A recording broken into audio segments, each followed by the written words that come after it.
the basket. Yes, Homicide, Corey Williams to the 10. But I'm telling you, that's how I got MVP. It's not a game out here. Trust me, I work hard. When attempting to do the unthinkable, get out the mud, you gotta go 100. Cause I'm making sure, if nothing else, I ain't getting stuck in that mud and I ain't going back. You're not gonna be in that seat forever, neither am I. This light ain't gonna be on you forever, neither am I. So when that seat is gone and the light is off, the fuck you got to show for yourself? If you have a passion, chase it. Stay clear away from negativity. Negativity is gonna come. As soon as you feel it, move away from it. Ego and pride, put that shit to the side, put your head down and work your ass off. I get knocked down every game, actually. If you look, I'm always on the floor in the stand somewhere. That's just how I play, reckless abandonment, so that's no problem for me.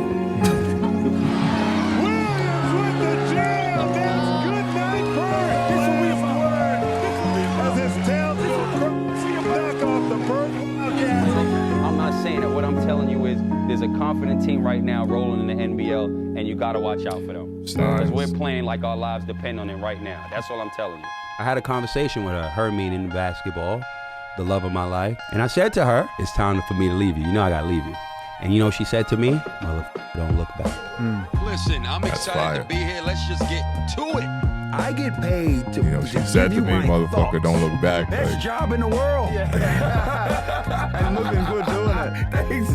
Best job in the world. Yeah, but you just gotta let people know. This ain't a cupcake league.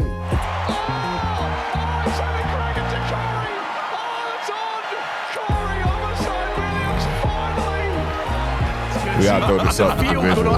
It's a great tribute. Doesn't. I can make anything look good, so it looks good right now. Can you turn around? Look, men lie, women lie, numbers don't. Let's be real on this panel. Hard dribble, right hesitation, side step, shot off balance. His leg gets kicked and taken from under him. He hits the shot. It's a three-point game. Oh my goodness! Unbelievable! The game gaze! You ain't coming back from that. That's the craziest call I ever had. I had two of my craziest calls ever with the great one. Hey! The first one was the Melo Ball triple-double. Yes. The second one was that shot. Only way I could be great is with gays. No, you... Stop separating us and keep us together. His presence, though, lights up any room that he's in. And it's so great that he's here tonight, lighting up the room as well. To join us up on stage, show your love for Corey Homicide Williams. Take it out on that right there. One time for the one time. Man. You know, Legend. get our tunes up, our themes up. Get us right out here one time, you know. One time for the one time. Right back at y'all, man. The #1 podcast in the world. Come on, man. EFS podcast, episode number, where we at? 14 now. 14 Almost on forgot the podcast for self-starters and those willing to make the most out of any situation. Yes, we repeat, yes. the EFS podcast is for self-starters and those willing to make the most out of every situation. I am your host, D Burke, back with you for another audio occasion with my man coming off road. Out there big time. We got the man Waldo Black back in the building. Air horns in abundance today. Air horns in abundance today. We got applause in abundance today. Turning the energy up one time for the gang. We are back with another audio occasion, as I just mentioned, EFS podcast. Number 14 is on deck, man. First off, got to check in with my guy. He's back now.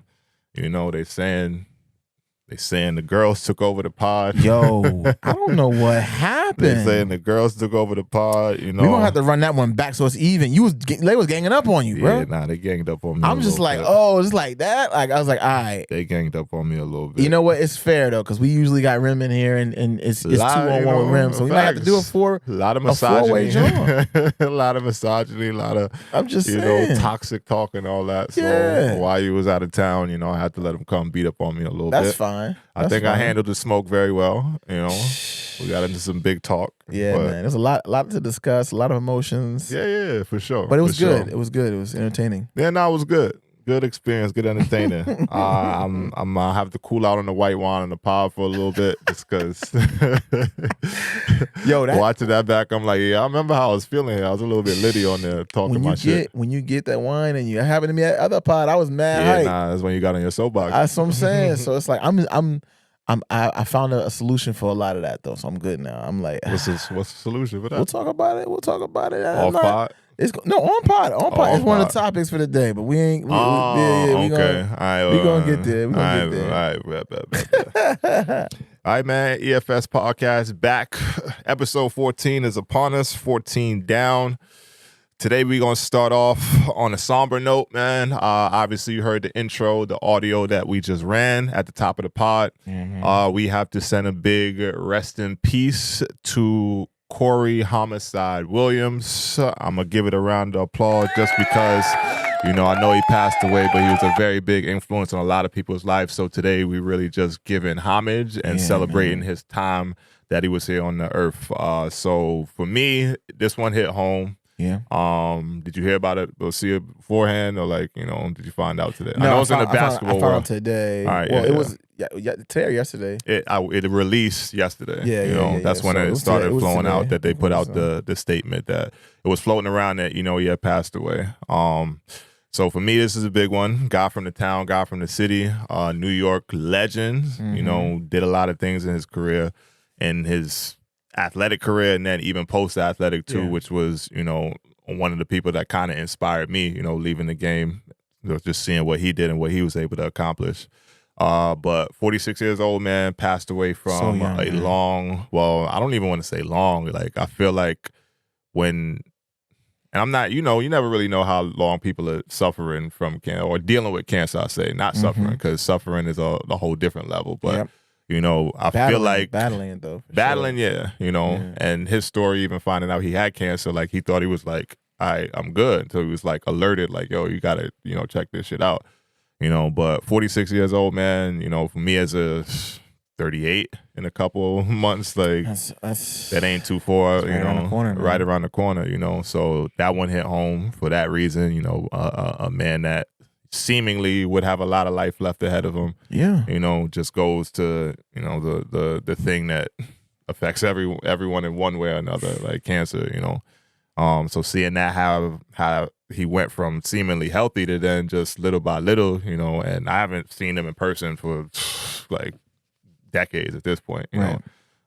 But seeing how his body like changed through like content, like on Instagram, pictures, videos and stuff. And then he announced, his family announced a while ago, it was like last year, I think. I want to say early last year, but that he was, had stage 4. And, stage 4 is like, it's a tough fight to overcome. Yeah, so obviously went immediately into, just treatment, trying to kick his ass. But, throughout the whole battle, if you just looked at his messaging that he put out and everything that he, like exuded during his fight and battle with cancer, it was nothing but like positivity, nothing but like, yeah, I'm built for this shit. Like, tough, like New York kind of guy. I'm built for this shit. This shit ain't gonna beat me, et cetera, et cetera, et cetera, So very, very somber to see it actually, take his life and him not recover from everything. But kind of reminds me of a little bit of like Stuart Scott, because when he was battling, just all the positive energy that he put out there to the world to kind of like let people know that his fight is not like, it's not something that nobody has never seen before, It's how you go about it when you have that right in front of you, because you can succumb to it and then be the person that it messes up your whole rest of the time that you have while you're here. You become the person that like fights it and beats it, because there's a lot of success stories about people, coming back from cancer, doing the right things, eating the right way, putting the right things into their system to help them fight off the disease and everything, and treatment and all that stuff. Modern medicine has come a long way. We understand that. But, we've seen a lot of people beat it at the same time. Yep. So, but there are also the people that, and these are the rare people, I think, because we don't often see. And I can't say that because there's everyday people that may embody and have that same mentality, but at least in the forefront, like on a like larger level, people who have touched a lot of people, i.e., like I said, Stuart Scott, now like Corey Homicide, like well loved in the basketball community. You know, to see how he went out there and was like, you know, multiple times I said on microphone, on camera, like, nah, this shit ain't gonna beat me. Like this shit, like this is easy. You know, I'm from the Bronx. Making it out of the Bronx is hard enough now. Like, you know, and his mother passed from cancer 6-7 years before he did, which is crazy too. So even seeing that, it was and I'm gonna spare us because shit might make me tear up. Like he was in the interview, obviously body's like getting frailer and frailer, and they interviewed him and he was talking about like how his mother 6-7 years ago passed from cancer just the same. So seeing his hero turn into, you know, basically a shell of themselves on the way out, he was like, nah, this shit ain't. I think it was breast cancer for his mama. It was breast cancer. Yeah, possibly. I don't want to be you know, but I haven't fact checked that. But I know he's been vocal that his mother has passed from cancer. So when she passed, it was like it tore him apart because to see his mother go through that, you know, and then when he found out, it's like, oh, nah, this shit is nothing. Like, I'm gonna beat this shit. I got the right mentality. So obviously took his life, but again, somber situation, but seeing his fight the way out and all the positivity put into the world, like every time he posted, it was dudes from not even just New York that, you know, showed him love. It was dudes from all over the world, you know. He had a brief stint in the NBA, you know, so NBA guys got to know him, got to love him a little bit. From there, he went to play in the NBL in Australia, which is where he like made a big impact as one of the, you know, great players that we've seen in that league, and then basically transitioned from player to analyst, you know, and then made his marks out there, grew the league out there, brought a lot more attention to it, you know. Mellow Ball when he was over there, like, you know, covered all that kind of stuff out there. And like a lot of players that I know from personally have gone to Australia and played, like they've all said great things about him, you know.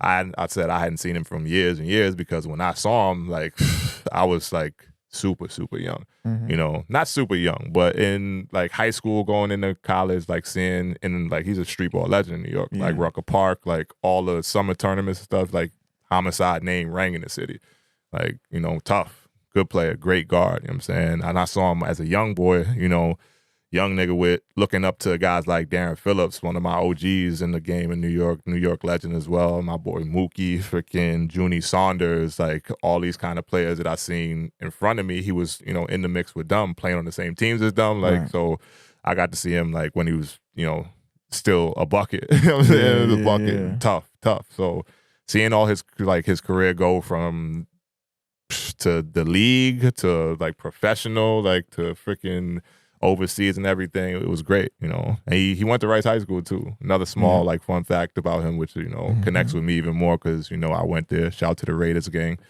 But yeah, great individual, man. Like, and, you know, much prayers, much condolences to everyone in his family, you know, from us here at the EFS podcast. Couldn't go, like, it just happened yesterday, news just hit, so I couldn't go on my platform without giving him his proper, you know, his just due and his respect for everything that he meant to, again, me and then so many other people. So shouts to the family and everything they're going through. I'm sure, you know, services, they put out a statement saying, like, you know, give us some time, we'll get all the arrangements done and the information, because they know it's so many people that got love for him, you know. So hopefully it's like streamed or something online. Like, I don't know. Young, man. Yeah, it's young, man. Rest in power, King. Fuck cancer, man. Real shit. Because cancer is. That's why I fight. I lost my mom to blood cancer, and it's tough, man. It's just a tough thing. It's like an invisible enemy, you know. But when you have people that can smile in the face of adversity like that, and I think they almost like light a flame of positivity that can change the world. And I think that, you know, Corey represents that. So many other people that, you know, just imbue that positive nature no matter what they face, what's going on, or what challenges are in front of them. That is inspiring, and it's something that we should champion. I think that's why I'm glad you're opening up the show with that. That's dope, man. It's a special talent, man, to be going through like real suffering in that way, and then to just takes true do your best to make other people happy. Like, you know, knowing that you might beat it, you might not, or even seeing less and less confidence in you beating it because your body literally, like, you know, you feel yourself dying little by little. You know, I've never had the experience, but still, you know, it's a fight, man. It's a fight. So, you know, seeing that be his condition and just never, like, you know, at least outwardly in public, because I'm sure he's had some of his hardest moments with the people that he feels he can be vulnerable around in that way. But, you know, having that be what he did publicly was like, you know, because I pray to God, like I never had to go through that my damn self. But I'm like, you know, if I was, what would I be doing, you know? And again, hopefully I'm live long, healthy, the longest life. I got a daughter. He has children. So, you know, I want to be here for as long as possible. But just seeing how someone can go that hard to, you know, show people that, you know, it's mentality. Yeah. And, you know, we big on mentality here. So we got to give it up to him. So celebration of everything you meant to everyone throughout your journey. And, you know, rest in peace to the legend. You know, one time, and we'll give a round of applause for him. Thank you. Corey Homicide Williams, rest in peace from the EFS gang. Couple of air horns, you know, up there looking down on us. And that's that, man. You know, got to get off the sad shit now. Got to get the energy back. But, you know, that was, you know. How do you pivot from that? You know what I mean? You got to, man. You got to. Because at the end of the day, life is life. And you got to make the most of it while you're here. But yes. That said, moving forward on the topic list, we back. You know, we haven't spoken in a while. We haven't, man. You know, missed you. I'm just gonna say that. You know, miss part of my guy. You, man. You I'm know, here, man. It's great to have some content and all that come out, but you know, being back with you is good, especially right now because you know they was wondering. A couple of people asked me like, "Yo, like you know, y'all look like y'all really like beefing on there sometimes." It's like, is that real? I'm just like, yeah, that shit real. Like, I wouldn't want it to not be passionate. Right? You know? We want passion. That's what we want. We want the real. We told that from day one. We're gonna be raw and real with y'all. Yeah, I had somebody ask me that. It was like yesterday or 2 days ago. It was like, yeah, so I was watching the one, you know, I was catching up on it, and y'all look like y'all was like, yeah, we be getting into it a little bit. I said, it's all love. It's my guy. But at the end of the day, like, we got different perspectives. So that's what I'm saying. Like, we're going to circle back around with another heater. People don't want, like, they don't understand what the podcast is supposed to be, right? You want me to just agree or disagree, or you want me to give you my perspective? I mean, I ain't. You know what I'm saying? Like, you know, I want real perspective. If you ain't going to share your perspective, then what we doing here? Yeah, I don't want nobody around that is just going to agree with me on everything. Yeah, yes, man, or something like that. Nah, we're not doing that. So I guess we're going to circle back to where a lot of this whole shit started, and where it's turned to, where it's gone, what has transpired, and we're gonna get it out the way because you know we don't want the. I'm trying to keep it fast though. I don't want to be here all day. Nah, we ain't gonna be here all day. Where you want to start at? I know this is your moment because that's your guy. Oh, nah, facts. This is your guy. So I want you to start it off. Let them know how you feeling. Share your views on, you know what I mean, the Kendrick, are we giving Drake situation? I bet. So K-Dot, masterful performance, sir. I got to give you a round of applause for what you did to that man. In a lot of ways, a lot of controversy around the beef, the battle, all that good shit, which we do understand. But I did call that if Drake and Kendrick got into, you know, a sparring of the verbals and all that it would probably lean in Kendrick's favor. I was right. You know, I'm not going to sit here and say I told you so, but I did tell y'all so. And and this is my moment to say I'm glad it went the way it did as far as the person I'm rooting for being the victor. And some people are still out there caping for Drake. You've seen the memes all week, the week, and all the Drake stands and Kendrick haters who talking you know, whatever. But I take a moment to congrats to my guy for the master performance and your entrance back to the game in 2024. You know, so I'm gonna start there. I know you got some viewpoints, and I ain't trying to take the whole carpet. Listen, you said what you said. Stand on it. I damn stand on it. My guy Kendrick, he did his thing. So he did his thing. That's a perspective, and I appreciate your perspective. You're saying you are glad that Kendrick came out the victor of the exchange. And that's where I have... By and large. That's where I have a different perspective. So you think Drake won? I think J. Cole won. All right. That's what I'm going to say. And I'm going to preface that with a conversation, if you're willing. Okay? Let's have a couple. Because if you're only counting who had the better diss records out of Drake and Kendrick, then Kendrick clearly won. But in my perspective, what happened in this whole thing is two individuals were slinging mud, and they both came out dirty. And the only one that's standing clean is J. Cole, because he didn't get into the mud. That's where I'm saying, in my perspective, like the only way to win in this kind of situation, if this was war, right? We all civil war, rap civil war, blah, blah, blah.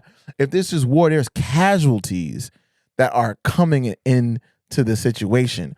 In the dynamic where you're supposed to be a protector and provider, and now your wife is being put into a situation where her child could potentially be illegitimate between you and her, and you're now alleged. I'm just prefacing all what I'm saying, and that you're potentially being abused by the man you were, and you ain't married to the guy, and that's messing up home. That's messing family. Let him cook. That's innocent people that are now pulled into the mud with you. Let him cook. When you talk about Drake, the alleged sexual offender stuff, the essay stuff, all of that is the fact that his mother and his father got pulled in. That's heavy. And the racial implications in line with that. All of that is muddy. It's messy. All the while, J. Cole is sitting back and has sustained his peace. If they did attack anyone, they only attacked J. Cole. And even that, it was like water with a duck. It rolled right off because you can target him if you want, but he's not going to allow it to affect him. It's like, I remember the Frank Ocean song. What's the king to a guy?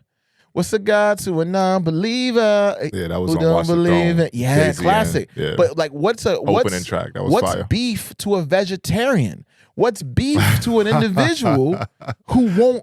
It's nothing to him. And I think that's why I had him as my GOAT, and that's why I still stand on that. In this exchange of the big three, he's the only one I don't listen to their music and start to question anything now. I can listen to his music, and the only thing you say is, oh, well, he's not going to be a beef guy. That's fine. He's a vegetarian. And honestly, after all of this, I'm a vegetarian too. I don't want the beef.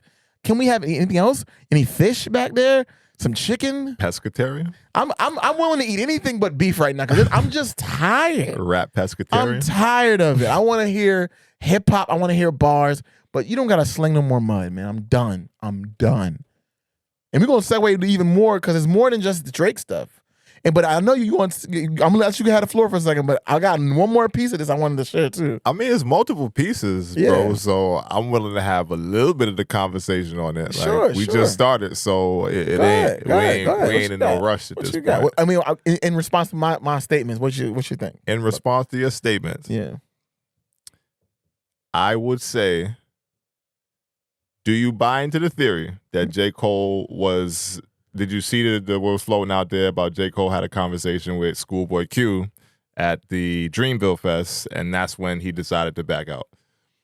See, yeah, I found that to be an interesting late entry. Like, why wouldn't that have been come out earlier? I'm like, why did it wait? I'm just asking if you buy into it or not. No, I don't, because it just seems very like, yeah, he told him, and that's why. I'm like, who? Where's the source on any of that information? Like, I felt like that was a woman that was there that said she can't confirm what they spoke about, but she said that they did have a conversation. This is what of course he's running Dreamville, no doubt. But you can't not have a conversation with one of your acts when you're at Dreamville. Like, of course, but I think what she was saying, timing wise, the Kendrick diss drop. The Friday, Dreamville was that weekend. They said they spoke somewhere in that weekend, and then throughout that time, he was, I guess, thinking and decided to do what he did at his closing show where he apologized. Yeah. I'm saying, do you find it feasible It's plausible. It's plausible. It's plausible. That said, I will walk back some of my statements on J. Cole from before. Nice. I do still believe that he's now in a different sector of rap for me. But me saying the whole thing where I was, coming at him for not getting the beef, I did state, and I'm not going like restate, but I will say that, I did say that I do respect him for going with his heart, his gut, his whatever you want to call it. I did not like how he bowed out of the beef. I thought it was a little weak to get on the stage and apologize. Fair. But then throughout the time of the past few weeks, and coming from a guy that is part of Kendrick's crew, DJ Head, who outside of DJ Academics got a lot of the pub throughout this whole beef shit. He was he made an appearance on Elliot Wilson Rap Radar. He he did a show with him, or like a conversation with him, and it was speaking about how the apology had to be as loud as the disrespect. From the original diss record. So I am of that, cloth to say that I do agree with that mentality. And back to the Schoolboy Q thing, I do think that they had a conversation about the situation while they were there. I don't think Schoolboy Q may have pressed him, like some people was insinuating, like, yo, nah. Because I don't think Schoolboy Q's a gangster for real. Like, he ain't on that shit at this point. And even his last, his music now does not stay like, I'm in that shit still. Like, everything he said, like, he had some shit, I forget what he was on, but he was talking about how, people come out to LA and they expect him to be on some gangster shit. He was like, nah, I'm at home with my kids, my nigga. Like, I'm chilling. Like, that shit ain't for me no more. So I believe they had maybe a constructive conversation about it. That's fine. Knowing Kendrick's side, it was probably just like, bro, you probably don't know, like it's a lot. He don't really fuck with, And I'm not saying it did or didn't happen, but I can see a scenario where that would have then led some more conversations to happen and J. Cole come to make the decision that he did. So, J. Cole, glad you got out of that one. Me too. Glad you got out of that one. I'm glad I saw the memes. Like, memes is funny. Him, if I send you this picture, just know I'm about to make a smart business decision, all the shit. Drake, Kendrick, here's J. Cole off with Somewhere Peaceful. Like, great. I'm here for all that shit. Relax. No doubt. I'm glad he protected his peace. Exactly. I do feel like he may be now sitting around, like, wondering what the rap world looks like aftermath all this shit. I've seen a lot of comments. People have actually walked back their claim. A lot of people walk back there like, oh, he this, that, and the third. Because it was great. When he comes out again, I already said I'm going to listen to his music. You know what I'm saying? But at that time, like, it's beef time. Next point. To everything you said, and this is why I feel even more sound in my, like, not happiness, I would say, because I'll still listen to Drake at some point anyway, but me calling that Kendrick would have the better route and victory and all that shit, I'm happy about it because I think that everybody else is GOAT Drake, and I've seen it out there, so this is like old takes at this point, but we ain't got to speak on it, but Drake fucked up. Like, he did. The man told you throughout the whole course of the diss, after you put your shit out and said his wife's name, like, I warned you again, like, you saw what Euphoria was about. Like, you made mention to, the family crony, like, don't speak on my family. So for me, it just showed one, super arrogance from Drake, super, like, disrespect from Drake to say that I went through this situation before with the last person I was battling, and it got me in the last situation to where I had to really call off some street shit. And then say, yo, we got to put a pause on this. Like, everybody go back to making money. So the next opportunity you get to go against someone where it could have just been what I said and what Kendrick said. This was supposed to be a good exhibition within the game, but you fucked up as soon as you mentioned my family's name on Meet the Grams, which is, I think, the most pivotal record of the whole weekend of records that we got as far as turning the tide. We'll talk about why in a second. We'll talk about it, yeah. But for me, Drake fucked up. Yes. Like, you could have kept it on wax, on rap, and all that other shit, and then you now are basically involving someone's family into a record, and this nigga just put out a whole album about how he just almost lost his family. Like, because of his own shortcomings and fucking bitches and all that shit. Like, and I know Mr. Morale, the Big Steppers, they don't get a lot of respect. Like, I think it's a good album for the Kendrick fans, but outside of that, nobody get that shit a lot of love. I listened to that album front to back multiple times just because at that point I was going through a point in my life where it's like, who are we becoming as men? Like, black men who've been through things, traumatic things that cause us to, like, have certain reactions, have certain